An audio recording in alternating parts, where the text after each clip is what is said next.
అదే శంకరాచార్యుల వారు మూడో శ్లోకం దగ్గరికి వచ్చేటప్పటికీ మహాంబోధేస్తీరే కనకరుచిరే నీలశిఖరే సదా ప్రాసాదాంత సహజ బలభద్రేణ బలిన సుభద్రామధ్యస్థ సకల సుర సేవావసరదో జగన్నాథస్వామి నయనపథగామి భవతు మే అన్నారు.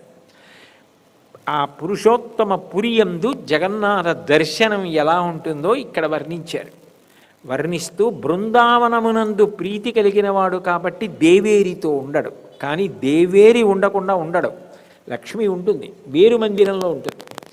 బృందావనమునందు ఇష్టం ఉన్నవాడు కాబట్టి బలరాముడు సుభద్రతో ఉంటాడు, వదలదు కాబట్టి సుదర్శనంతో ఉంటాడు.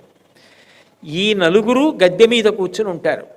ఇందులో విశేషం ఏమిటి అంటే ఆ ఉండడంలో మహాంబోధేస్తీరే బ్రహ్మాండమైనటువంటి సముద్ర తీరంలో కనకశిఖరే నీలరుచిరే నల్లటి శిఖరం కలిగినటువంటి బంగారు మేడలో ఆయన నివాసం చేస్తున్నాడు. ఆ దేవాలయంలో ఉండడానికి ఆయన ఎంచుకున్నది ఎక్కడ? మహాంబోధేస్తీరే గొప్ప సముద్రపు ఒడ్డున ఉంటాడు. అంత సముద్రపు ఒడ్డున ఉండడానికి కారణం ఏమిటి అంటే సుబ్రహ్మణ్య భుజంగం చేస్తూ శంకరాచార్యులు వారు సుబ్రహ్మణ్యుడి గురించి ఓ మాట చెప్తారు. యథాబ్ధే స్తరంగాల యంయాంతి తుంగా తథైవాపదస్సన్నిధౌ సేవతాం మే ఇతి ఊర్మి పంక్తి నృణాం దర్శయంతం సదా ధ్యాయతే హృత్సరోజే గుహంతం అంటారు. సముద్రంలో తరంగాలు ఆగకుండా వస్తాయి. మన జీవితంలో ఆపదలు అట్లా వస్తాయి. ఆపదలు అంటే మన ప్రయత్నము చేత మన శక్తి చేత మనం తప్పించుకోలేనిదేదో దానిని ఆపద అంటారు. నేను ఇప్పుడు ఇలా కూర్చుని మాట్లాడుతుంటే అకస్మాత్తుగా ఓ త్రాచుపాము అట్నుంచి ఇలా వచ్చేసింది అనుకోండి. వచ్చేస్తే నేను ఇలా చూసేటప్పటికే అది ఇలా నా పాదాల దగ్గరికి వచ్చేసింది అనుకోండి, ఇక నేను తప్పించుకోగలిగింది ఏం లేదు నా ప్రయత్నం చేత. ఈశ్వరానుగ్రహం ఉందనుకోండి, అది మళ్ళీ అలా వెళ్ళిపోవాలి. నాకు ఈశ్వరానుగ్రహం లేదనుకోండి, ఆ వచ్చింది కరవాలి. నా ప్రయత్నం చేత నేను తప్పించుకోలేనిదేదో అది ఆపద. ఆపద గడువంబెట్టను ఓపి శుభంబైన దాని ఒడగొట్పను పాండుక్ష్మాపాలుడు నిన్ను చూపే చనియ మహాత్మా అంటాడు ధర్మరాజు గారి ఉద్యోగ పర్వంలో. ఆపదలు గట్టెక్కించడానికే పరమాత్మ. అందుకే ఆపద మొక్కులవాడ అనాథరక్షక గోవిందా గోవిందా అంటారు. మన ప్రయత్నంతో మనం ఏది తప్పించుకోలేమో అటువంటి కష్టాన్ని తప్పించగలిగినటువంటి వాడు భగవానుడు. అటువంటి భగవానుడు సముద్రంలో ఎలా తరంగాలు వస్తున్నాయో అలా ఆపదలు వచ్చినా నేను తీసేయగలను. సముద్రం విపరీతమైన లోతు, మహాంబోధేస్తీరే భయంకరమైనటువంటి సముద్రం. దాని లోతు ఎవరు చెప్పలేరు. అయినా అది దాటిపోవడానికి ఓడ ఉంటే చాలు. ఓడెక్కి కూర్చున్నవాడు సంతోషంగా సముద్రం వంక చూస్తూ దాటిపోతాడు. నన్ను నమ్ముకున్నవాడు, నా పాదములు నమ్ముకున్నవాడు సంసార సముద్రాన్ని అలా దాటేస్తాడని చెప్పడానికి సముద్రపుడున్నాడు.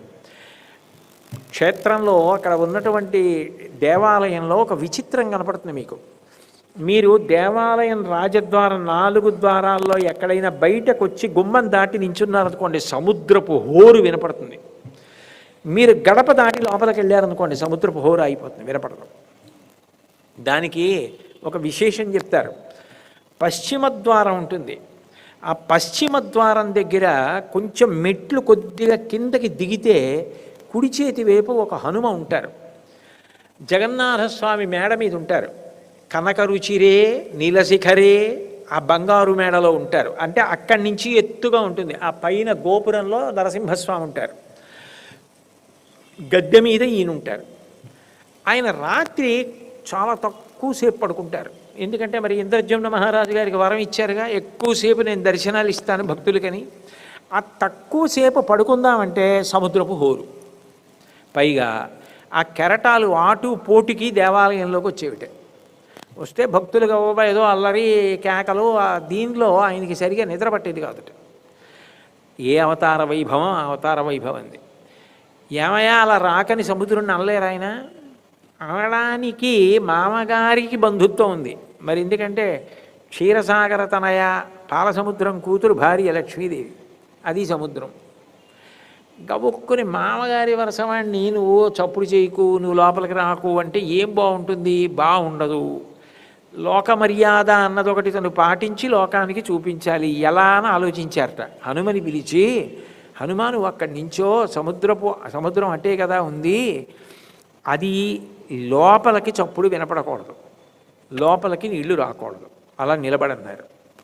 అంటే హనుమస్వామి మీ ఆజ్ఞ తప్పకుండా నిలబడతానని నించున్నారు. జగన్నాథుడికి నైవేద్యం ఎక్కువగా అన్నప్రసాదాలు అవి పెడుతుంటాయి. 56 కన్నా ఎక్కువ పెడుతుంటాయని చెప్పాను కదా. పాపం కడుపు నిండుతుంది, ఆకలేస్తుంది కదా అని అన్నప్రసాదాలు తెచ్చి హనుమకు పెట్టేవారు. జగన్నాథుడు తిన్న ప్రసాదం. ఆయనకి అయోధ్యలో రామచంద్రమూర్తి దగ్గర లడ్డూలు తినడానికి అలవాటు పడ్డారట. అయోధ్య నుంచి వచ్చాడు ఆయన పూరికి. ఈ గొడవ బాగులేదు మనకి, అన్నప్రసాదాలు ఇదే. నా స్వామి ఎలాగైనా రాముడిగా ఉండడం, అక్కడ ఉండడం, అయోధ్యలో ఉండడం, ఆ లడ్డూలు తినడం అది సంతోషంగా ఉంటుందని ఆయన వెళ్ళిపోయాడు రోజున చెప్పకుండా. వెళ్ళిపోతే సముద్రం ఘోష పెరిగిపోయింది. అమ్మయ్య హనుమంతుడు వెళ్ళిపోయాడు అంతే చాలని మళ్ళీ ఘోష వచ్చేసి నీరు లోపలికి వచ్చింది. నీరు లోపలికి వస్తే పెద్ద ఆర్తనాదాలు హడావిడి చూసి జగన్నాథుడు పిలిచి, ఎలా వచ్చింది, హనుమ ఏం చేస్తున్నారని అడిగారు. హనుమ అయోధ్య వెళ్ళిపోయారు అన్నారు. నేను పిలుస్తున్నానని చెప్పండి అన్నారు. మళ్ళీ వచ్చారు. ఎందుకు వెళ్ళిపోయామన్నారు. ఏం చెప్పమంటారు స్వామి, ఇక్కడంతా అన్నప్రసాదాలు ఎడుతున్నారు నాకు, పైగానేమో నాకు అయోధ్య అలవాటు, ఆ లడ్డు అదిని, అందుకని విడిపోయానన్నారు. రాముడు ఒకటి నేనొకటి నా తత్వత, నేను రాముడేగా. పైగా ఇక్కడ రాముడు మామూలుగా కాదు, మీసాలు పెట్టుకుని రాజాధిరాజుగా ఉన్నాడు గుడి ముందు. నువ్వెందుకు అక్కడికి వెళ్ళిపోతావు? నువ్వు ఇక పైన వెళ్ళిపోవడానికి వీలు లేదని అక్కడ కూర్చోపెట్టి ఇనప గొలుసులతో కట్టేశారు. బేడి ఆంజనేయ స్వామి అంటారు. అయితే అందరికీ చూపించడం కష్టం అనుకోండి, కానీ మీరు భక్తితో అడిగితే చూపిస్తారు.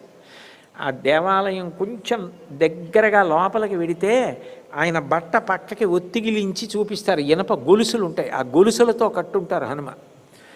ఆయన అక్కడ ఉంటారు కాబట్టి సముద్రపు హోరు, మీరు గుమ్మం బయటికి వెడితే హోరు, గడప దాటి లోపలికి వస్తే హోరు ఉండదు. అదో విచిత్రం పూరి క్షేత్రంలో. దానికి కారణం హనుమ ఉండడమే అంటారు. మహాంబోధేస్తీరే తత్వతః, సంసారం అనేటటువంటి సముద్రాన్ని అవలీలగా దాటించగలను అని చెప్పడానికి కనకరుచిరే నీలశిఖరే, నీలాద్రి అనబడేటటువంటి ప్రాంతంలో కనకరుచిరే, 2 నల్లటి శిఖరం కలిగినటువంటి బంగారు మేడలో ఆయన సోదరుడితోటి సోదరితోటి సుదర్శనంతో కలిసి గద్దె మీద కూర్చుని ఉన్నారు. వసన్ ప్రాసాదాంత, మహాప్రాసాదం, చక్రవర్తులు ఉండేటటువంటి ప్రాసాదం ఎలా ఉంటుందో అటువంటి చోట సదా ఉండేటటువంటి వాడు. సదా ప్రాసాదాంత సహజ బలభద్రేణ బలినా, సహజంగా అంత బలం ఉన్నవాడు బలభద్రుడు ఆయన పేరు. బలము మిగుల కలగ బలభద్రుడనిలోక రమణుడుగ అగుట చేసి రాముడనియు, సతికి పుట్టె గర్భ సంకర్షణంబున సంకర్షణుండనడి ఘనుడు సుతుడు అంటారు భాగవతంలో. ఇంకా బలరాముడి బలం అంతా ఇంత కాదు, అందుకని ఆయనకి బలరాముడని పేరు. బలము మిగుల కలుగ బలభద్రుడని, అందుకని బలభద్రుడని పేరు. బలము మిగుల కలుగ బలభద్రుడని లోకరమణుడగుట చేసి రాముడనియు, లోకాలన్నింటినీ ఆనందింపజేస్తాడు కాబట్టి రాముడు అన్న పేరుంది ఆయనకి, బలరాముడు.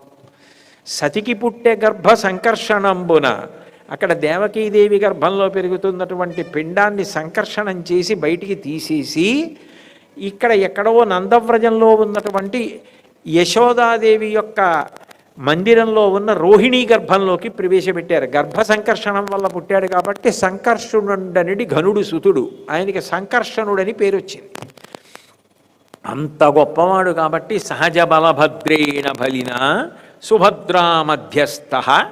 జగన్నాథుడు ఇలా కూర్చుంటాడు, మధ్యలో సుభద్ర ఉంటుంది, అటు బలరాముడు ఉంటాడు, సుభద్ర దగ్గరే సుదర్శనం ఉంటుంది. సహజ బలభద్రేణ బలినా సుభద్రా మధ్యస్థ సకల సుర సేవావసరదో, సమస్త దేవతలు వచ్చి ఆయనని పూజ చేసి కొలుస్తూ ఉంటారట. అటువంటి జగన్నాథస్వామి నయనపథగామి భవతు మే, స్వామి నన్ను అనుగ్రహించు అంటారు. ఇందులో పూరి క్షేత్రంలో ఒక విచిత్రమైనటువంటి విశేషం ఉంది. సర్వసాధారణంగా ఏ దేవాలయంలోనైనా సరే ధ్రువమూర్తులు సర్వసాధారణంగా శిలామూర్తులు ఉంటాయి, తప్పితే లోహమూర్తులు కొన్ని కొన్ని చోట్ల ఉంటాయి. దారుమూర్తులు చాలా అరుదుగా ఉంటాయి. దారు అంటే కొయ్యతో చేసిన మూర్తి ధ్రువమూర్తిగా ఉండడం చాలా అరుదు, తక్కువగా ఉంటుంది. ఉన్నాయి, ఉండకపోవడం లేదు, కానీ అరుదుగా ఉంటాయి. ఇక్కడ ఉన్నటువంటి మూర్తులు అరుదైన మూర్తులే కాదు, ధ్రువమూర్తి మరణించడం, ధ్రువమూర్తికి అంత్యేష్టి సంస్కారం చెయ్యడం, ఆయన బదులు కొత్త మూర్తి పుట్టడం ఎక్కడ ఉండదు. ఒక్క పురి క్షేత్రంలో మాత్రం ధ్రువమూర్తి మరణిస్తారు. ఆ మాట నేను ప్రయోగించకపోతే మీకు బాగా అర్థం కాదని నేను ఆ మాట అంటున్నాను. ఆయన శరీరం వదిలేస్తారు, వదిలేస్తే కొత్త ఆయన పుడతారు. అదేమిటండి, ఆయన జగన్నాథుడు కదా, భగవానుడు కదా, ఆయనకి కూడా అలా ఉంటుందా అంటే అదొక చాలా ఆశ్చర్యకరమైనటువంటి విశేషం. అది ప్రపంచంలో ఇంకా ఏ క్షేత్రంలోనూ లేదు. ఒక్క పురుషోత్తమ పురి, పూరి అంటాం, పురుషోత్తమ పురి ఆ క్షేత్రంలోనే ఉంది. నవకళేబరము అంటారు. ఎప్పుడైనా అధిక ఆషాఢమాసం వచ్చిందనుకోండి, ఆషాఢమాసం వచ్చినప్పుడు ఆయన శరీరం వదిలిపెట్టేస్తారు. ఆయన అధిక ఆషాఢమాసం వస్తే శరీరం వదిలిపెట్టేస్తారు కాబట్టి ఆయన కోసమని చెప్పి మళ్ళీ ఆయన మూర్తులు తయారు కావాలి, మళ్ళీ మూర్తులు చేయాలి. మొదటి మూర్తి ఎక్కడి నుంచి వచ్చింది? సముద్రంలో తనంత తానే అనుగ్రహించి కలప రూపంలో, దొంగ రూపంలో వచ్చారు. ఇప్పుడు ఎక్కడి నుంచి తీసుకురావాలి అంటే జగన్నాథస్వామి వారికి నమస్కారం చేసి అసలు మొట్టమొదట ఎవరు అయితే నీలమాధవ స్వరూపంతో కొలిచారో ఆ విశ్వావసుకి సంబంధించినటువంటి వంశస్థులు, ఆయనని దర్శనం చేసి రాజుగారిని తీసుకెళ్ళిన విద్యాపతి వంశస్థులు, వీళ్ళందరూ కలిసి ఒక బృందం కింద బయలుదేరి పూరి మహారాజు గారి ఇంట్లో తాంబూలాలు స్వీకరించి, తాంబూలం ఎందుకు ఇస్తారు అంటే ఒక ప్రధాన కార్యాన్ని అప్పచెప్పినప్పుడు తాంబూలం ఇస్తారు. మనకి చూడండి, పెళ్లిలో కన్యావరుణి అంటారు.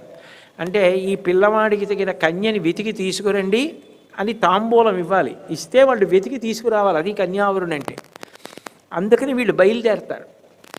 ఈ జగన్నాథుడు, ఈ బలభద్రుడు, ఈ సుభద్ర, ఈ సుదర్శనం, ఈ 4 తయారు కావడానికి కావలసినటువంటి కొయ్య ఎక్కడ ఉన్నది అన్నది వెతకడానికి ఆ బృందం బయలుదేరుతుంది. బయలుదేరి మొట్టమొదట పూరి క్షేత్రంలో మహారాజు గారి దర్శనం చేసుకుని ఆయన దగ్గర గౌరవ సత్కారం తాంబూలం పుచ్చుకొని అక్కడ నుంచి బలభద్రుడికి సంబంధించినటువంటి మంటపంలో ఆ రోజు రాత్రికి ఉండి అక్కడి నుంచి బయలుదేరి దగ్గరలోనే ఒక 10-15 మైళ్ళ దూరంలో కాకత్పూర్ అని ఒక క్షేత్రం ఉంటుంది. అక్కడ మంగళాంబ అన్న పేరుతో అమ్మవారు ఉంటుంది, పార్వతీదేవి. మంగళాంబ అన్న మాటకు అర్థం ఏమిటంటే మీ దగ్గర ఏ విభూతి ఉందో దాని వలన మీరు పాడైపోకుండా దానితోనే మీరు తరించిపోయేటటువంటి అదృష్టాన్ని ఇవ్వగలిగిన తల్లిని మంగళాంబ అంటారు. అందుకే శంకరాచార్యుల వారు ముందు ఆవిడ్నే ప్రార్థన చేస్తారు. ఇప్పుడు నాకు విభూతి ఉందనుకోండి, అది నేను చెడిపోవడానికి కూడా కారణం కావచ్చు. ఉదాహరణకి చెప్పాలి అంటే మీకు అర్థం కావడానికి నా మీద పెట్టుకు చెప్తున్నాను. నా దగ్గర బాగా డబ్బు ఉందనుకోండి, ఆ డబ్బుతో అహంకారంతో నేను పాడైపోవచ్చు. ఆ డబ్బే 10 మందికి పెంచిపెట్టి దానం చేసి ధర్మం చేసి నేను తరించిపోవచ్చు. నా దగ్గర ఏముందో దాని వలన నేను పాడైపోకుండా, దాని వలన నేను భగవంతుణ్ణి చేరుకునేటట్టు పట్టి కాపాడే శక్తికి మంగళాంబ అని పేరు. అందుకే శంకరాచార్యులు వారు మమ మంగళ దేవతాయా అంటారు కనకధారా స్తోత్రంలో. నాకు మంగళదేవతవి కామ్మ అంటారు. ఆ మంగళాంబ కాకత్పూర్లో ఉంటుంది.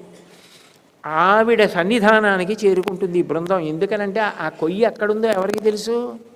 అది వేప చెట్టు అయ్యి ఉండాలి. ఎక్కడున్నాయో ఆ వేప చెట్లు ఎలా తీసుకురావాలి? అది కూడా ఏదో వేప చెట్టు తీసుకొస్తామంటే కుదరదు. దానికి అనేకమైన నియమాలు చూడాలి, చూసి తీసుకురావాలి. ఆ వేప చెట్లు అవి గుర్తుపట్టాలి. అవి మానవ మేధస్సుకి అందే విషయాలు కావు. భగవంతుని యొక్క ఆవిర్భావం కోసం ఆ చెట్లు పుట్టి ఉంటాయి ఎక్కడో. ఆ చెట్లు ఎక్కడున్నాయో చెప్పాలంటే బుద్ధి ప్రచోదనం అవ్వాలి. బుద్ధి ప్రచోదనం అవ్వాలంటే ఆ తల్లి చేస్తుంది అక్కడ. ఆ దేవాలయంలో విచిత్రమైన విషయం ఏమిటంటే ఆవిడకి పైన 2 చేతులు ఉంటాయి. ఒక చేతిలో పూర్ణ చంద్రబింబాన్ని పట్టుకుంటుంది, ఒక చేతిలో అమృత పాత్ర పట్టుకుంటుంది. అంటే చంద్రుడిలోంచి పడుతున్న అమృతాన్ని ఆవిడ ఒక పాత్రలో పడుతుంది. అంటే ఆ తల్లి దర్శనం చేసుకున్న వాడికి అమృతత్వం లభిస్తుంది అని. ఆవిడ విశేషం ఏమిటి అంటే మళ్ళీ అట్లాగే ఆ దేవాలయంలోనే సూర్య దేవాలయం అమ్మవారికి ఎడంచేతి పక్కన ఉంటుంది. ఎడంచేతి పక్కన ఉంటుంది. కిందనున్న 2 చేతుల్లో ఒక చేతిలో అక్షమాల పట్టుకుంటుంది. అంటే జపం చేస్తూ తిప్పేటటువంటి దాన్ని ఆ నుండి క్ష వరకు అక్షరములు ఉన్నట్టుగా తిప్పుతున్నటువంటి మాలని అక్షమాల అంటే సరస్వతీ స్వరూపం. ఆదిక్షాంత సమస్త వర్ణ నికరీ శంభు ప్రియేశాంకరీ అంటారు శంకర్లు అన్నపూర్ణాష్టకంలో. ఆ నుండి క్ష వరకు ఉన్న వర్ణ సమామ్నాయ స్వరూపం ఆమెయే సరస్వతి అని. ఆమెయే ఒక చేతిలో అక్షమాల పట్టుకున్న తల్లి ఒక చేతిలో ఇలా లెక్క పెడుతున్నట్టుగా ఉంటుంది. లెక్క పెడుతోంది అంటే గుర్తు ఏంటంటే శ్రీమాత, శ్రీ మహారాజ్ఞి, శ్రీమత్ సింహాసనేశ్వరి, దేనికైనా లెక్క ఉంటుంది. మీరు ఏది అడగండి దానికి ఒక లెక్క ఉంటుంది. నాకు ఇంతమంది పిల్లలు కావాలి, నాకు ఇంత ఐశ్వర్యం కావాలి, నాకు ఇంత రాజ్యం కావాలి, నాకు ఇంత విద్య కావాలి, నాకు ఇన్ని శాస్త్రాలు రావాలి. లెక్క పెట్టడానికి వీలు లేనిది ఏదైనా ఉంటే మోక్షం. దానికన్నా ఆనందం లేదు. ఆ మోక్షానందం వరకు దేన్నైనా నేను లెక్క పెట్టి ఇవ్వగలను. కొలతలకు నేను హద్దు, నన్ను కొలవడానికి హద్దు లేదు. నీ శక్తి ఇంత అని కొలిచేది లోకంలో లేదు అని చెప్పడానికి ఆవిడ చేతిలో లెక్క పెడుతున్నట్టుగా ఉంటుంది. 4 చేతులు విచిత్రంగా ఉండి పద్మంలో కూర్చుని ఎడమకాలు మడిచి కుడికాలు కిందకి దింపి ఉంటుంది. నేను మీతో మనవి చేశానే, ఒరిస్సాలో ఐపీఎస్ చదువుకున్న సీనియర్ పోలీస్ అధికారి డిఐజీ గంగాధర్ గారు నన్ను ప్రేమతో ఆ దేవాలయానికి తీసుకెళ్ళి ఆ దేవాలయానికి సంబంధించిన సంస్కృత విద్వాంసుల్ని పిలిపించి దేవాలయం ట్రస్ట్ బోర్డు చైర్మన్ గారి గదిలో కూర్చోబెట్టి అసలు ఈ మూర్తులు ఎలా వస్తాయో ఆవిడ బుద్ధి ప్రచోదనం ఎలా చేస్తుందో అవన్నీ నాకు వివరింపజేశారు. అది జగన్నాథుడి యొక్క అనుగ్రహం చేత నేను తెలుసుకున్నదే తప్ప నిజానికి నా ప్రయత్నం వల్ల జరిగినదని గర్వించడానికి ఏం లేదు. ఆ తల్లి పక్కనే సూర్యాలయం ఉంటుంది. విచిత్రమైన విషయం ఏమిటంటే ఆవిడ పొద్దున్నే పూరి జగన్నాథస్వామి గుడికి వెడుతుంది. మరి కుమార సదృశుడు కదూ, ఆవిడ మాతృస్థానీయ అమ్మవారు. ఎందుకనంటే ఆయన వామనమూర్తిగా వస్తే ఆవిడ భిక్షాపాత్రికనిచ్చెను యక్షేషుడు వామనునకు అక్షయమనుచున్ సాక్షాత్కరించి పెట్టెను భిక్షునకు భవాని పూర్ణ భిక్ష నరేంద్ర అన్నారు భాగవతంలో. భవాని పార్వతీదేవి పూర్ణ భిక్ష పెట్టింది విష్ణు వామనుడుగా వస్తే. మాతృస్థానీయ కరాంగుళి నకోత్పన్న నారాయణ దశాకృతి. ఆవిడ 10 వేళ్లలోంచి నారాయణ దశావతారాలు వచ్చాయి అంటే తల్లి. అందుకని ఆవిడ ఏం చేస్తుందంటే కొడుకుని చూడడానికి రోజు పొద్దున్నే జగన్నాథుడి గుడికి వెళ్ళి ఆయనతో మాట్లాడి తిరిగి వస్తుంది. తిరిగి వచ్చి బడలికతో ఒక అరుగు మీద కూర్చుంటుంది. విచిత్రమైన విషయం ఏంటంటే నేను ఏదైనా ఒక మెత్తటి ఆసనం నాకు వేశారనుకోండి, నేను దాని మీద చాలాసేపు కూర్చుని నేను లేచిపోయాను అనుకోండి, కొంచెం నా శరీరంలో బరువైనటువంటి అవయవాలు ఉంటాయే, ఏ తొడల్లాంటివి నొక్కుకున్న చోట నేను లేచిపోయిన తర్వాత కొద్దిగా నొక్కుకుని ఉంటాయి కాసేపు, తర్వాత మళ్ళీ యథాస్థానానికి వచ్చేస్తాయి. ఆవిడ చాలా కాలం జగన్నాథుడి గుడికి వెళ్ళి తన మందిరానికి వచ్చి కూర్చున్న కారణం చేత ఒక రాతి అరుగు తొడలు ఏ రూపంలో ఉంటాయో అలాగే అరిగి ఉంటుంది. ఆవిడ అక్కడ కూర్చుంటుంది ఆ గద్దె మీద. ఇంకా విశేషం ఏమిటో తెలుసా, 11 గంటలు ఆ సమయానికి చెమరుస్తుంది. ఆవిడ కూర్చున్న దగ్గర గాలి ఆడక రాతికి తొడకి మధ్య భాగంలో చెమట పడుతుందంటారు. నే చెప్పింది కాదు, నాకు అక్కడ ఉన్న విద్వాంసులు చెప్పినటువంటి మాటలు నేను మీకు చెప్తున్నాను. చెమట పడుతుందా రాయి. అది యథాతథంగా ఒకరు చాలాసేపు కూర్చుంటే తొడల ఒరిపిడికి ఎలా అరుగుతుందో అలాగే అరిగి ఉంటుంది ఆ రాయి. అక్కడ కూర్చుంటుంది ఆవిడ. ఆవిడ పక్కన కూడా ఒక జగన్నాథుడు ఉంటాడు. ఎందుకని అంటే దేవీ నవరాత్రుల్లో ఆవిడికి ఖాళీ ఉండదు. మరి దేవీ నవరాత్రులు అమ్మవారి ఆరాధన. అప్పుడు ఇంకా ఆవిడ పూరి వెళ్ళడానికి అవకాశం ఉండదు. కానీ జగన్నాథుణ్ణి చూడకుండా ఉండలేక జగన్నాథుణ్ణి మళ్ళీ వేరే పక్కన పెట్టుకుని ఉంటుంది ఆవిడ. అంత గొప్ప దేవాలయం. మీరు తెలిసి కానీ తెలియక కానీ ఆ కాకత్పూర్ వెళ్ళారనుకోండి, మీకు అసలు దేవాలయంలోకి వెళ్ళగానే ఏదో ఒక గొప్ప మనశ్శాంతి కలుగుతుంది. అంత దివ్యమంగళమూర్తి, మంగళదేవత. ఆ దేవాలయానికి వెడుతుంది ఈ బృందం. ఆ వేప చెట్లు ఎక్కడ ఉన్నాయో కనుక్కోవడానికి బయలుదేరినటువంటి బృందం కొత్త మూర్తుల్ని తయారు చేయవలసిన సమయం అధికాషాఢమాసం వచ్చినప్పుడు అక్కడికి వెడుతుంది. వెళ్ళి అక్కడ హోమాదులు చేసి జపం చేసి ప్రసాదం అక్కడ లభించినటువంటిది పూరి నుంచి వచ్చిన జగన్నాథ ప్రసాదం తింటూ పరమ నియమబద్ధమైన జీవితం గడుపుతూ వాళ్ళు గుళ్ళోనే పడుకుంటారు. అప్పుడు ఆవిడ ఏం చేస్తుందంటే కొన్నాళ్ళు పోయిన తర్వాత వాళ్ళు అనుష్ఠానం చెయ్యగా చెయ్యగా చెయ్యగా చెయ్యగా చెయ్యగా ఆవిడ అనుగ్రహిస్తుంది. అనుగ్రహించి ఆ బృందానికి నాయకుడు ఎవరుంటాడో ఆయనకి స్వప్నంలో కనపడుతుంది. కనపడి మీరు ఫలానా చోటుకి వెళ్ళండి, అక్కడ ఉన్నాయి ఈ వేప చెట్లు అని చెప్తుంది. అప్పుడు వాళ్ళు బయలుదేరి అక్కడికి వెడతారు. వెడితే అక్కడ కనపడతాయి ఆ వేప చెట్లు. అవి 1-2 నియమాలు కాదు దానికి. ఆ వేప చెట్టు మొదటి లక్షణం ఏమిటంటే దాని దగ్గరికి వెళ్ళగానే బృందనాయకుడికి ఒళ్ళంతా వెంట్రుకలు నిక్కపొడుచుకొని ఏదో గొప్ప ఆనందం కలగాలి. మంగళ శబ్దములు వినపడాలి. శంఖాలు గంటలు మొదలైనవి మ్రోగించబడినటువంటి శబ్దాలు వాళ్ళకి వినపడాలి. ఒక నాగుపాము ఒకటి ఆ చెట్ల మొదట్లో పుట్టలోంచి పైకి లేచి దర్శనమివ్వాలి. ఆ చెట్ల మీద ఒక్క పక్షి కూడా గూడు కట్టడానికి అవకాశం ఉండకూడదు. అవకాశం ఉండకూడదంటే ఒక పక్షి కూడా గూడు కట్టి ఉండకూడదు ఆ చెట్ల మీద. దానికి దగ్గరలో ఎక్కడో శ్మశానం ఉండాలి. ప్రతి వేప చెట్టు దగ్గర ఒక తులసి చెట్టు పెరిగి ఉండాలి.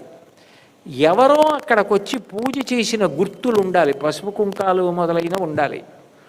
శంఖం చక్రం నాగలి పద్మం ఇలాంటి దివ్య చిహ్నములు ఆ చెట్ల యందు కాండములో కనపడాలి. వేప చెట్టు ఆకు కోసి నవిలితే తీయగా ఉండాలి. ఒక చెట్టు మొదలు తీస్తే తెల్లటి కలప రావాలి. ఒక చెట్టు కలప తీస్తే ఎర్రటి కలప రావాలి. ఒక చెట్టులోంచి పచ్చటి కలప రావాలి. ఒక చెట్టులోంచి నల్లటి కలప రావాలి. 3 కొండలు 3 నదులు 3 మార్గములు కలిసిన చోటయి ఉండాలి. అట్లాంటి వేప చెట్లు ఎక్కడెక్కడ ఉన్నాయో ఆవిడ కలలో చెప్తుంది. అక్కడికే వెడతారు. అక్కడికే వెడితే ఆ వేప చెట్లు కనపడతాయి. అంటే ఆ తల్లి అనుగ్రహం. తల్లి కాబట్టి ఆవిడ చెప్పాలి. అక్కడికి వెళ్ళి ముందు బంగారు గొడ్డలితో నరుకుతారు. అది కూడా ముందు హోమం చేసి, హోమం చేసిన తర్వాత అది భగవంతుడు రావలసినటువంటి దివ్యమైన దుంగ కాబట్టి ముందు బంగారు గొడ్డలితోటి తర్వాత వెండి గొడ్డలితోటి నరికి ఇనప గొడ్డలితో నరికి చెట్టును పడగొడతారు. పడగొట్టి చెట్టు పడగొట్టారు కాబట్టి ఇంకొక చెట్టు ఆ స్థానంలో నాటుతారు. ఇంకో మొక్కని నాటి వీళ్ళకి కావలసినటువంటి దొంగ వంకర్లు తిరగనది మూర్తిని తయారు చేయడానికి కావలసిన దాన్ని కోసుకుని మిగిలినటువంటి చెట్టునంతటిని భూమిలో కప్పెట్టేస్తారు. కప్పెట్టేసి బండికి ఎక్కించి దానికి వస్త్రాలు చుడతారు. చుట్టి ఈ కలప వచ్చేటటువంటి బండి ఏ ఏ గ్రామాల మీదుగా వస్తూ ఉంటుందో ఆ గ్రామాలన్నీ కూడా ముగ్గులు పెట్టి చీరలు పరిచి మేళతాళాలతోటి పేలాలు చల్లుతూ దేవతలకి ఆ దొంగలు వెడుతుంటే స్వాగతం పలుకుతారు. అందులోంచి వస్తాడు పరమాత్మ. అందుకని అందరూ ముట్టుకొని మంగళహారతులు ఎత్తి ఆనందాన్ని వ్యక్తం చేస్తారు.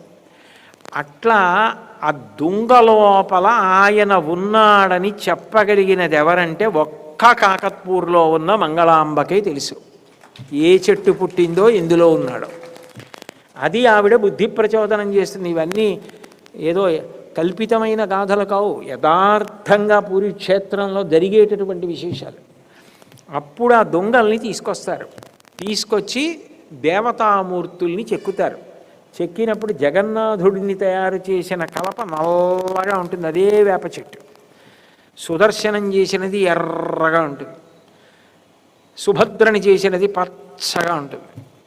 బలరాముణ్ణి చేసింది తెల్లగా ఉంటుంది, అనంతుడు కదా మరి, అందుకని తెల్లగా ఉంటుంది. ఈ మూర్తుల్ని తయారు చేస్తారు. ఈ మూర్తుల్ని తయారు చేయడం వరకు ఒకెత్తు.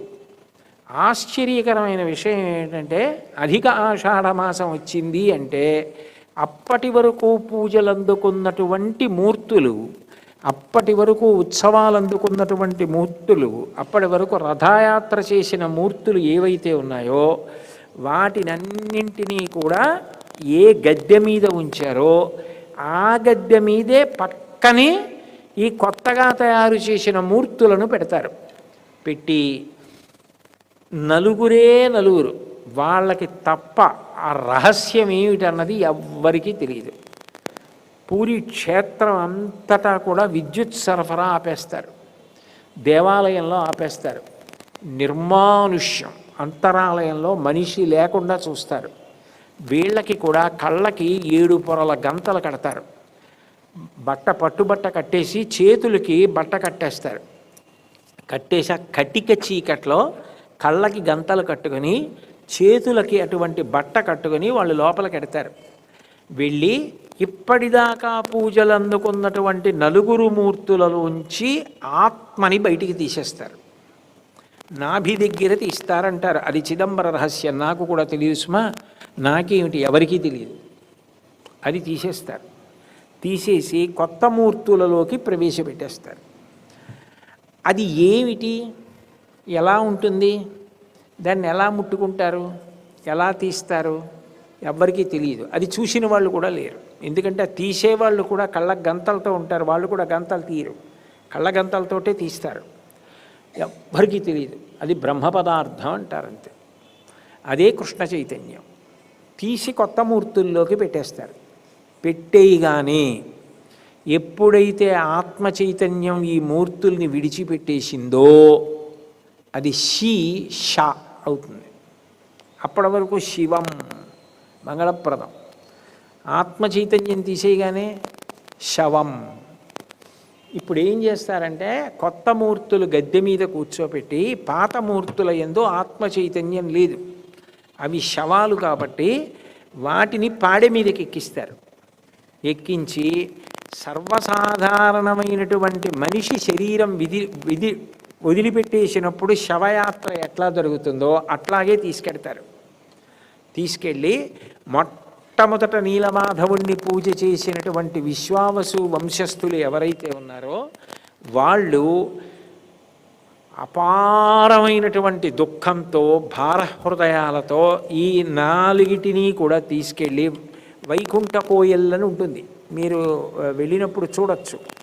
ఆ దేవాలయం ప్రాకారం కనపడుతుంటుంది, దాని పక్కనే ఉంటుంది అంత పూలతోట మధ్యలో 4 చోట్ల వృత్తాకారంలో ముగ్గులేసి ఉంటాయి, దాని మీద పువ్వులు పెట్టి దీపం వెలిగించి ఉంటుంది. అక్కడ 4 గోతులు తవ్వుతారు, తవ్వి ఈ మూర్తుల్ని భూస్థాపితం చేసేస్తారు.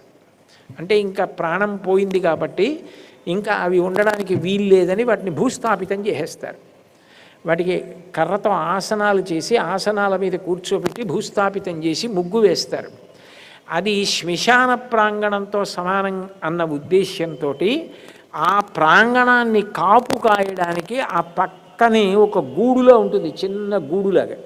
అందులో శ్మశాన చండి అన్న పేరుతో అమ్మవారు కాపలా కాస్తుంటుంది.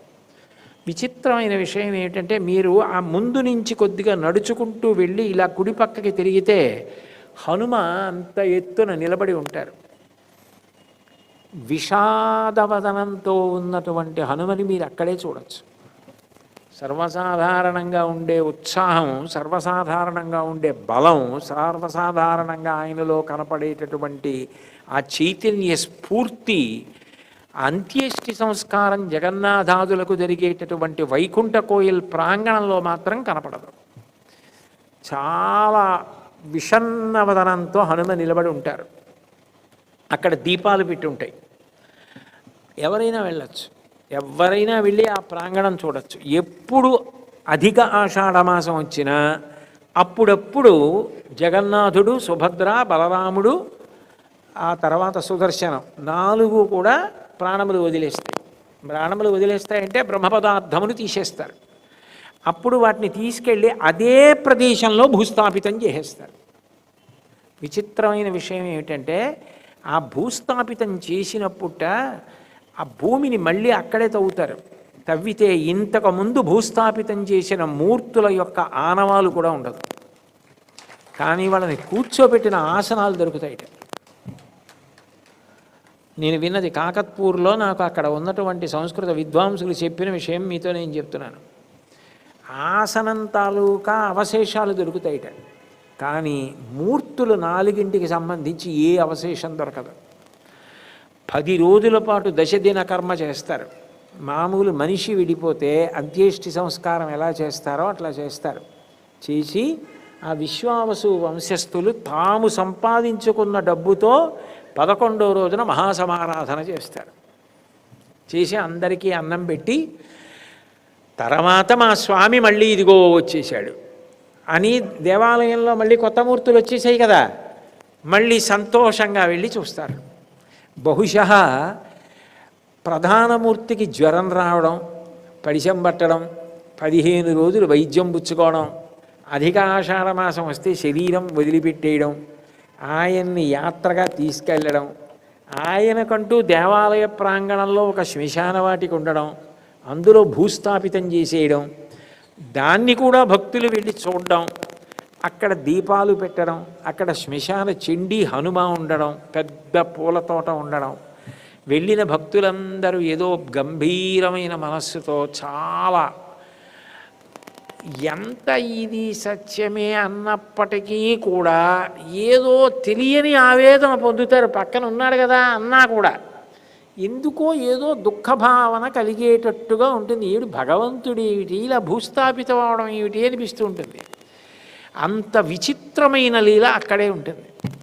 కారణం ఏంటంటే మనం ఒక్క విషయంలో మాత్రం ఎప్పటికీ స్పష్టత పొందలేం. సరసద్రూపధారిణి అని లలితా సహస్రంలో ఒక నామం. సత్తు అసత్తుగా కనపడుతుంది, అసత్తు సత్తుగా కనపడుతుంది. సత్ అంటే ఎప్పుడూ ఉండేది, అసత్ అంటే ఎప్పుడూ ఉండనిది. ఎప్పుడూ ఉండనిదేదో అది ఎప్పుడూ ఉన్నట్టు కనపడుతుంది. ఈ శరీరం ఉందనుకోండి, మా తాతగారు వెళ్ళిపోయారా లేదా? వెళ్ళిపోయారు. మా నాన్నగారు వెళ్ళిపోయారు. కాబట్టి నేను వెళ్ళిపోయి తీరుతాను. ఏదో ఒక రోజున నా శరీరం కూడా వెళ్ళిపోతుంది. కానీ నా మనసు ఏమంటుందంటే అబ్బెబ్బే ఉట్టిది, మనం ఏం వెళ్ళిపోం, మనం ఉంటా ఉంటుంది. ఆ భ్రాంతి ఏం చేస్తుందంటే పాపకార్యమునకు అదే కారణం. ఇది వెళ్ళిపోతుంది, ఇది వెళ్ళిపోయిన తర్వాత జీవుడు మాత్రం వెళ్ళిపోవడం అన్నమాట ఉండదు. వాడు జవాబుదారీ. వాడు భగవంతుడి దగ్గర ఈ శరీరం ఇచ్చినందుకు ఏం చేశాడో చెప్పుకోవలసి ఉంటుంది. అప్పుడు మళ్ళీ ఇంకో శరీరంలోకి ఎడతాడు. నీకు ఇంత గొప్ప మనుష్య జన్మ ఇచ్చా, నీకు వాక్ ఇచ్చా, ఏ ప్రాణికి లేదు. 84 లక్షల జీవరాశులలో ఏ ప్రాణికి లేని వాక్కు నీకు ఇచ్చా. దీనితో ఒక రోజు మొత్తం మీద ఎంతసేపు భగవన్నామని చెప్పావు, ఎంతసేపు భగవంతుణ్ణి స్మరించావు, ఎంత బుద్ధి ఏకాగ్రతతో మనసు నిలబెట్టి పూజ చేశావు, ఎన్ని మాటలు పరోపకారం చేశావు. నీ కాళ్ళు చేతులతో నీకు శాస్త్రం ఇచ్చాను, ఏ పుస్తకాలు చదువుకున్నావు, ఎన్ని పుస్తకాలు ఇంట్లో ఉన్నాయి, నువ్వు చదివినవి ఎన్ని, నువ్వు గురువుని ఏం ఆశ్రయించి గురు శుశ్రూష చేశావు, నువ్వు చూపించిన శ్రద్ధ ఏ పాటి, నీకెంత ఆయుర్దాయం ఇచ్చాను, ఈ ఆయుర్దాయంలో నువ్వు నిన్ను తెలుసుకోవడానికి చేసినది ఏముంది. నీ ముందు తాతలు వెళ్ళిపోయారు, బంధువులు వెళ్ళిపోయారు, నీకన్నా ముందు పుట్టిన వాళ్ళు ఒక్కొక్కళ్ళు వెళ్ళిపోతున్నారు. అయినా నువ్వు మాత్రం శరీరంతోనే ఉంటానన్న భ్రాంతితో చెయ్యరాని పనులన్నీ చేశావు.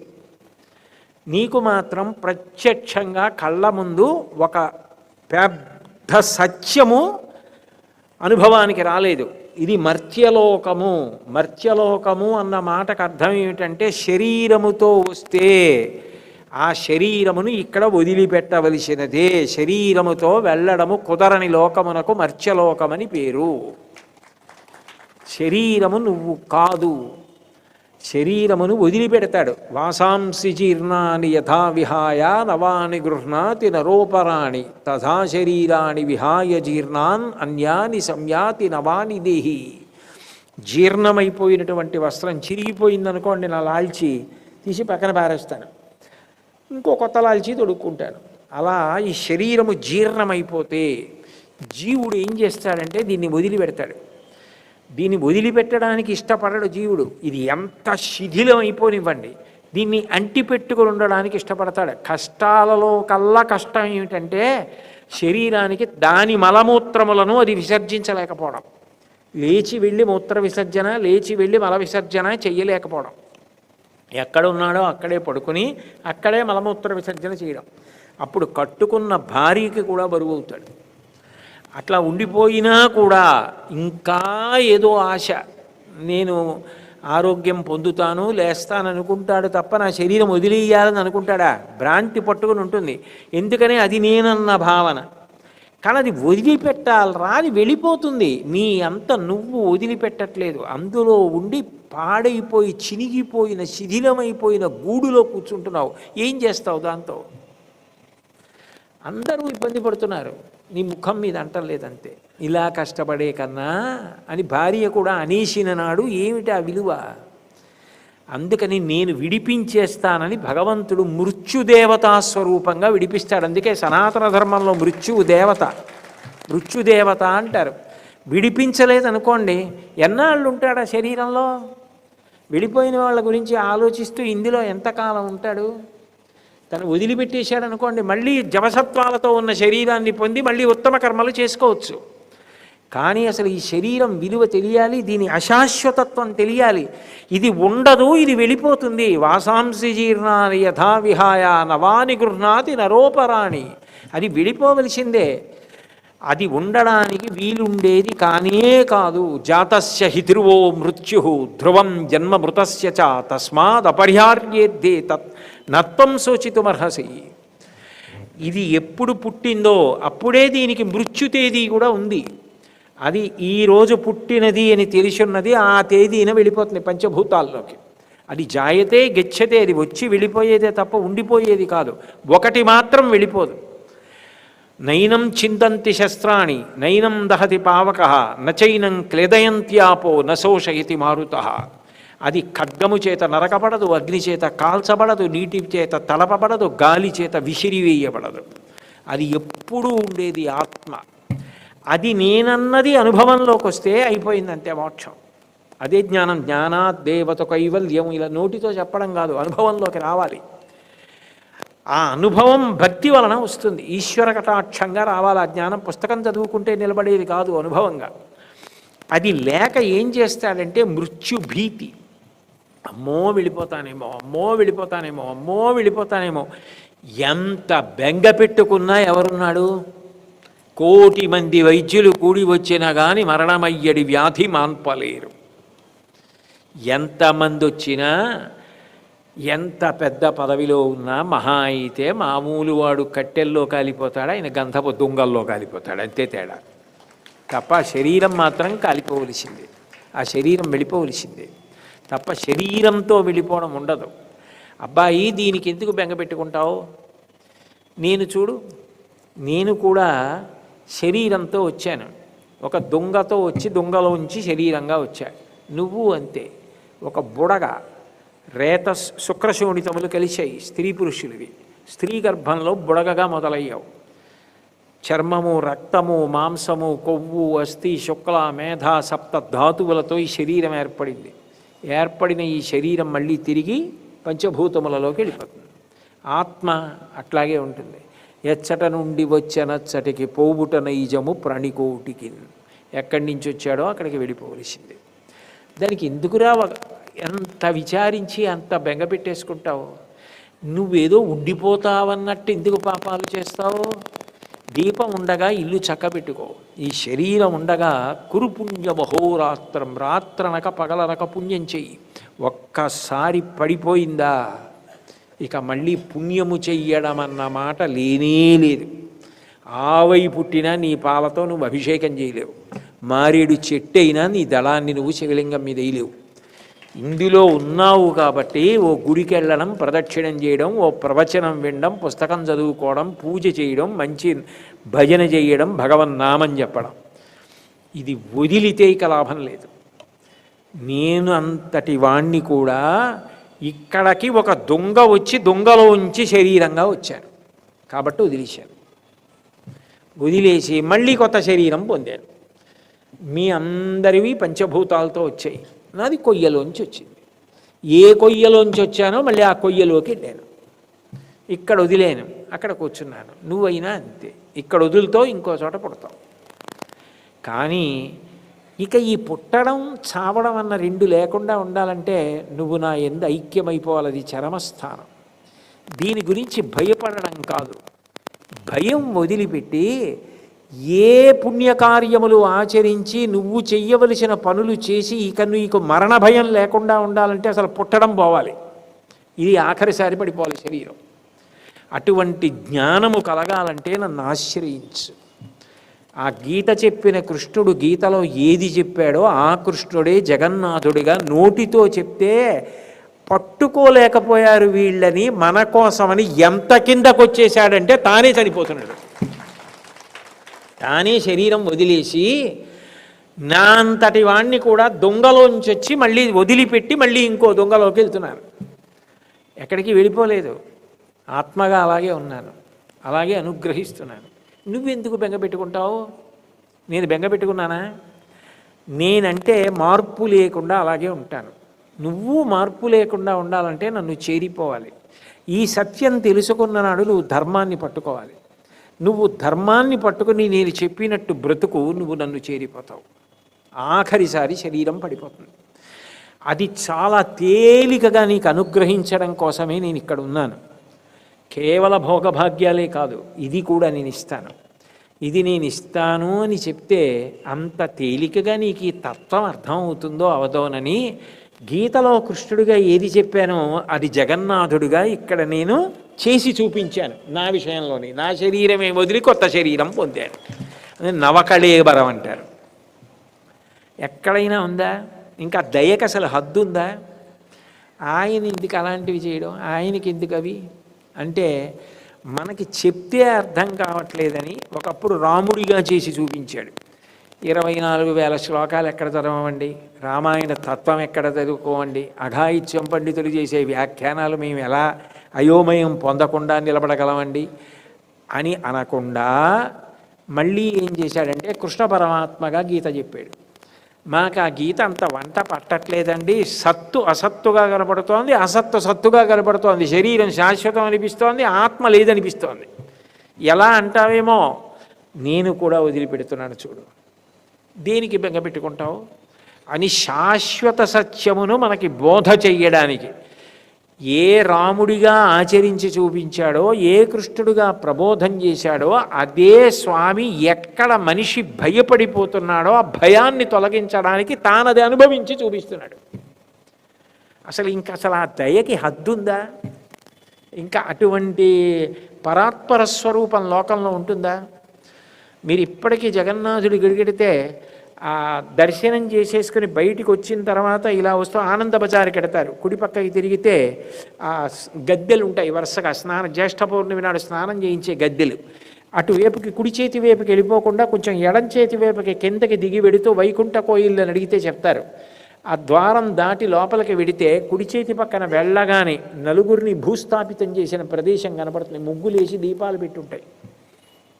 అంటే జగన్నాథస్వామి కన్నా పసిపిల్లవాడికి పాఠం చెప్పవలసి వస్తే తాత ఎలా చెప్తాడో అలా చెప్తాడు. చిన్న పిల్లాడికి మంచి విషయం చెప్పాలంటే నిజానికి తండ్రి చెప్పలేడు, తాత చెప్పాలి. ఎందుకని? తాత అనుభవజ్ఞుడు. తాత ఒడి, తాత పక్క మనవడికి విశ్వవిద్యాలయం. తాత పక్కన మనవడు పడుకుంటాడు. మీరు చూడండి, తాతగారు వచ్చారనుకోండి, వాడు నాన్న అమ్మ దగ్గరికి వెళ్ళడం, తాతగారు నాన్నమ్మ మీ పక్కన పడుకోవద్దా, ఇవాళ నేను మీ పక్కన పడుకోవద్దా అని ఇద్దరు ఉన్నారనుకోండి, వంతులు వేసుకుంటారు. అన్నయ్య నేను ముందు అంటుంది చెల్లి, కాదు చెల్లి నేను ఇవ్వాల రేపు నువ్వు అని ఇద్దరు వంతులు వేసుకుని మంచం సరిపోదని ఒకళ్ళ తర్వాత ఒకళ్ళు అడుకుంటారు తాతగారి పక్కన. తాతగారికి ఆ మనవడి స్పర్శ కన్నా ఆనందం ఉండదు. ఆ తాత కథ చెప్తాడు. ఏమని? ఒరే వెనకటికి ఒక కాకి ఉండేదిరా, ఓ మాంసం ముక్క కట్టుకొచ్చిందిరా, తిందామనుకుందిరా, నక్కొచ్చిందిరా, అది చాలా జిత్తులు మారిదిరా, కాకి బావా బాగా పాట పాడుతా ఉంది, నమ్మేసిన కాకి నోరు విప్పి పాట పాడబోయింది, మాంసం ముక్క కిందకి పడిపోయింది, నక్కెత్తుకుపోయింది. అప్పటికి మనవడు చాలా బాగా విని తాత చెప్తుంటే ఊ అని ఎంతో ఆనందించి పడుకుంటాడు. కొంచెం పెద్దవాడైన తర్వాత తండ్రిని అడుగుతాడు, లేదా తాతగారు ఇంకా ఉంటే తాతగారిని అడుగుతారు, తాతగారు మీరు నా చిన్నప్పుడు కథ చెప్పారు, ఏమిటంటే నక్కని దగ్గర నక్క వచ్చి కాకిని అడగడం ఏమిటి, కాకి పాడడం ఏమిటి, మాంసం ముక్క పడిపోవడం ఏంటి, నక్క కాకి మాట్లాడుకుంటాయా, ఏంటి తాతగారు చిన్నప్పుడు నన్ను మోసం చేశారంటాడు. నేను మోసం చేయలేదురా, ఇప్పుడు నువ్వు పెద్ద అధికారి అయ్యావు, నీ దగ్గర పనున్న వాళ్ళు అక్కర్లేని పొగడ్తలన్నీ నిన్ను పొగిడి నీతో పని చేయించుకుని నిన్ను ఇరికిస్తారు. ఇది నీకు రాకూడదని చిన్నప్పుడు నక్కా కాకి కథ చెప్పాను, ఆ కథ నీకు గుర్తుంది కాబట్టి ఇవాళ నువ్వు నిజాయితీపరుడుగా నిలబడగలిగావు, అలాంటి వాళ్ళని చూసుకోగలిగావంటాడు. ఒక కథ చెప్పి తాత ఉత్తీర్ణుణ్ణి చేస్తున్నాడు. జగన్నాథుడు ధర్మాచరణం ఎంత గొప్పదో అంత కష్టపడి రాముడిగా ఆచరించి చూపించాడు. అయినా రామాయణంగా నీ రామావతారంగా నీ ధర్మనిష్టగా నీ త్రేతాయుగంలో రాముడు, కలియుగంలో కూడా రామనామం మిగిలిపోయిందంటే ప్రతి తల్లి రామకథ చెప్తోంది అంటే ఎంత గొప్పది, దాన్ని అనుష్ఠిద్దామన్న పూనిక కలగకపోతే కృష్ణుడిగా భగవద్గీత చెప్పాడు. కృష్ణుడిగా చెప్పిన భగవద్గీత మొదలెక్కడ, ఏడవకురా అని మొదలు. మొట్టమొదట ఏ మాట చెప్పాడంటే అసోత్యాన్ అన్వశోచస్త్వం ప్రజ్ఞావాదాంశ్చ భాషసే కథాసూన నాను శోచంతి పండితాహ. బాగా తెలిసున్న వాళ్ళే మాట్లాడకు, ఏడవకు. అసోత్యాన్ అన్వశోచస్త్వం, ఏడవకని మొదలెట్టాడు. ఎక్కడ పూర్తి చేశాడు?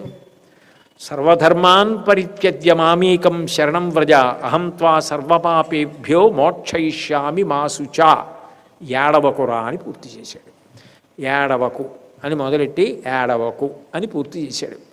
ఇంత గొప్ప మనుష్య శరీరంతో వచ్చి అది లేదు ఇది లేదు అని ఏడవడానికి కాదు, నీకు ఏ శరీరం ఇచ్చానో గుర్తు పెట్టుకొని ధర్మాచరణం చేసి నన్ను చేరడానికి తెప్ప, అది వదిలేసుకొని పాడు చేసుకోకు ఏడుపులతోటి అని చెప్పడానికి ఏడవకు మధ్య భగవద్గీత పెట్టాడు. వాడు వెళ్ళిపోయినప్పుడు మిగిలిన వాళ్ళు ఏడుస్తారు, వాళ్ళు ఉండిపోయే వాళ్ళ తప్పని నేను అంటలేదు, వాళ్ళ బాధ వాళ్ళది. నీరాహార నివిష్టపాందుల క్రియన్ సంసార సంచారుల్ ఒత్తురు కూడి విత్తురు సదా సంగంబులీదొక్కచో సురుల్పోయడి త్రోవపోయను భవత్సో నుండు తల్లి తద్వియోగమునకున్ శోకింప నీకేటికిన్ అంటాడు హిరణ్యాక్షుడు వేదాంతం చెప్తూ. ఎందుకమ్మా ఏడుస్తావు, వస్తారు వెళ్ళిపోతారు, చలివేంద్రంలో కలుసుకున్నట్టు కలుసుకుంటారమ్మా ప్రాణులు అంటాడు. ఇది మనకు అర్థం కావట్లేదని తనే అది కూడా చేసేసి చూపించేశాడు. అలా ఉంటుందా? ఇంకా అంతకన్నా దయ, అంతకన్నా మనకు అర్థం కావాలన్న తాపత్రయం. ఆయనే స్వయంగా శరీరం వదిలేయడం ఏమిటండి? ఆయన శరీరం వదిలేసి ఆయనే భూస్థాపితం అయిపోయి ఆయనే మళ్ళీ పుట్టి, ఒరే నేను పుట్టినా నేను మరణించినా నాకు లేవురా అవి, నిజానికి నాకు మరణం ఏమిటి నాకు పుట్టుకేమిటి, అవి రెండు లేనివ్వండి కాబట్టి భగవంతుడిని నువ్వు ఈ చక్రం నుంచి తప్పించుకోవడానికి నన్ను పట్టుకో, చక్రంలా ఉన్న నాలోకి జనన మరణ చక్రం దాటి చేరిపోతావు అని చెప్పడానికి ఇది చేస్తున్నాడు. ఇంతకన్నా దయాళు ఉంటాడా ప్రపంచంలో? అటువంటి జగన్నాథుడు అయ్యో అది ఎవరికి చెప్తాడు? 84 లక్షల జీవరాశుల్లో అది ఎవరికి చెప్పరు, ఒక్క మనిషికి చెప్తారు ఆ మాట.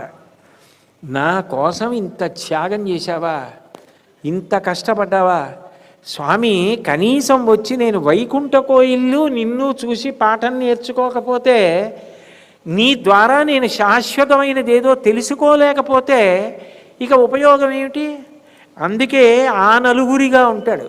ఆ నలుగురిగా గుడిలో ఉండడానికి కారణం సహజ బలభద్రేణ బలిన బలరాముడితో కలిసి ఉంటాడు. బలరాముడికి ఏమిటి? నాగలి. అంటే బ్రతికున్నంత కాలం సమస్త ప్రాణులకు కావలసినది ఏమిటి? అన్నం. అన్నం ఇవ్వాలన్నా భూమిలోంచే రావాలి, భోగము కావాలన్నా భూమిలోంచే రావాలి. అందుకే వసుంధర. నేను వాహనం ఎక్కాలనుకోండి, వాహనం తయారు చేయడానికి కావలసిన లోహం భూమిలోంచి రావాలి, వాహనం నడిచే ఇంధనం భూమిలోంచి రావాలి, నేను ఇంటికి పెట్టుకునే కిటికీ భూమిలోంచి వచ్చిన చెట్టులోంచి రావాలి, ఏదైనా భూమిలోంచి రావాలి, తినడానికి అన్నం భూమిలోంచి రావాలి. ఈ భూ సంబంధమైన సమస్త భోగభాగ్యములను నీకు సమృద్ధిగా ఇస్తా లోకానికి అని చెప్పడానికి బలరాముడిగా. సుభద్ర, సుభద్ర అంటే శక్తి స్వరూపం. ప్రతి ప్రాణి యందు ఏదో ఒక విభూతి ఉంటుంది. విభూతి లేని ప్రాణిని ఈశ్వరుడు సృజించడు. యద్యద్విభూతిమత్సత్వం, ఎక్కడ ఏ విభూతి ఉన్నా కూడా అది నా యొక్క అనుగ్రహ విశేషమే. మత్తేజోంశ సంభవం, నా తేజస్సు చేతనే అది సంభవమైందంటాడు. నాకు 4 మాటలు చెప్పేటటువంటి శక్తిని ఇచ్చాడు.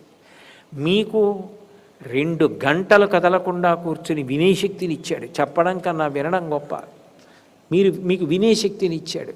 విని మీరు మళ్ళీ ఇంటికి వెళ్ళి చెప్తారు. నేను చెప్పింది మళ్ళీ చెప్తానంటే మా ఆవిడ ఏమంటుంది, ఇందాకే కదా బాబు చెప్పే ఉంటుంది.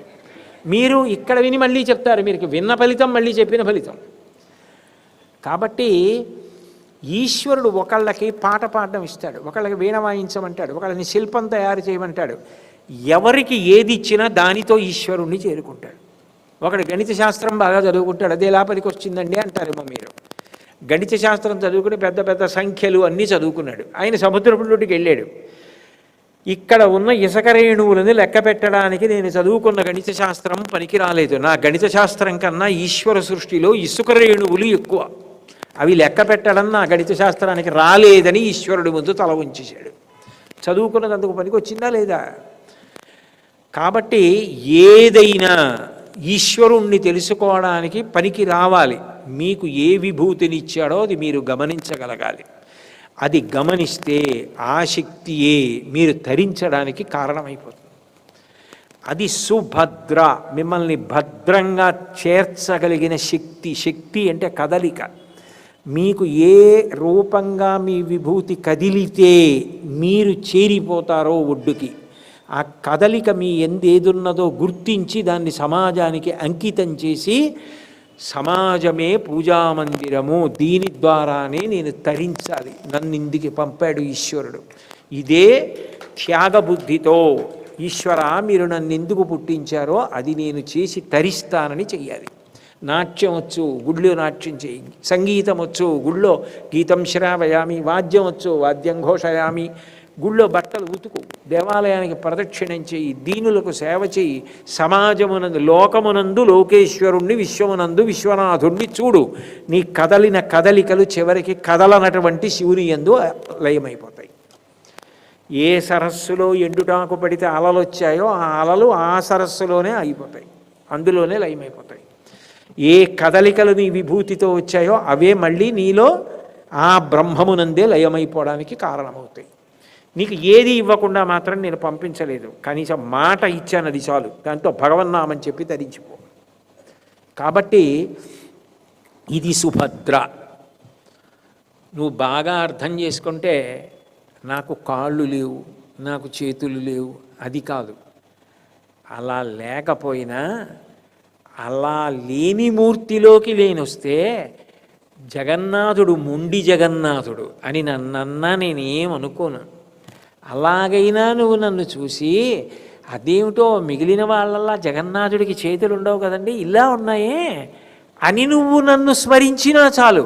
నన్ను స్మరించావు కాబట్టి నన్ను ఉద్ధరించడానికి నేను ఇలా వస్తాను. ఏమి దయా! కాబట్టి సుదర్శనం, నేను ఎలా ఉన్నా నిన్ను ఉద్ధరించే దర్శనమే. అమ్మ 80 ఏళ్ళు వచ్చేసినా 70 ఏళ్ళు వచ్చినా 25 ఏళ్ళున్నా పిల్లాడికి ఉద్ధారకమే. అమ్మ కన్నా లోకంలో రక్షించేది ప్రేమైకమూర్తి ఉండదు. అమ్మ ఎంతో ఆయనంతే అని నీకు అర్థమయ్యేట్టు చెప్పగలిగినది సుదర్శనం. అటువంటి దర్శన బుద్ధి కలుగుతుంది. అందుకని సదా ప్రసాదాంత, ఎప్పుడూ ప్రసాదమునందు ఉన్నాడు. ఎక్కడ? అక్కడ కాదు, నిజానికి అక్కడ చూసి అర్థమైతే ఇక్కడ ఈ ప్రసాదంలో ఉన్నాడు, ఈ హృదయ గుహలో కూర్చున్నాడు. ఆ భోగాలే ఇస్తున్నాడు. ఇప్పుడు వెళ్ళి పలహారం తింటాను, భోజనం చేస్తున్నావు, పలహారం చేస్తున్నావు, ఎవరిచ్చారు? ఎక్కడి నుంచో ఇక్కడికి వస్తే ఎవరు నీకంత ప్రేమగా పెట్టించినవాడు? ఎవరు నిన్నింత భద్రంగా చూసుకునేటట్టు అనుగ్రహించిన శక్తి? ఆవిడ సుభద్ర. అది సుదర్శనం. అది ఇక్కడ ఈ సదా ప్రసాదాంత, బయట చూసినది ఇక్కడ చూసుకోవాలి. దర్పణ దర్శనం. అప్పుడు నయనపథగామి భవతుమే, నా కళ్ళ ముందు ఆ జగన్నాథుడే కనపడతాడు. దాన్ని అంత అందంగా 3వ శ్లోకంలోకి తీసుకొచ్చారు శంకరాచార్యులు వారు. కాబట్టి పూరీ జగన్నాథ క్షేత్రంలో ఈ నవకళేబరం అనేటటువంటిది ఇక దయకి హద్దులేని విశేషం. అమ్మవారు మాత్రమే ఈ ప్రచోదనం చేసిన. ప్రచోదనము అంటే అది కూడా శక్తి, బుద్ధి కదలాలి. అది కదలాలన్నా ఆవిడే చెయ్యాలి అని నిరూపణం కాకత్పూర్లో. అటువంటి దివ్యక్షేత్రాలు పూరి అంటే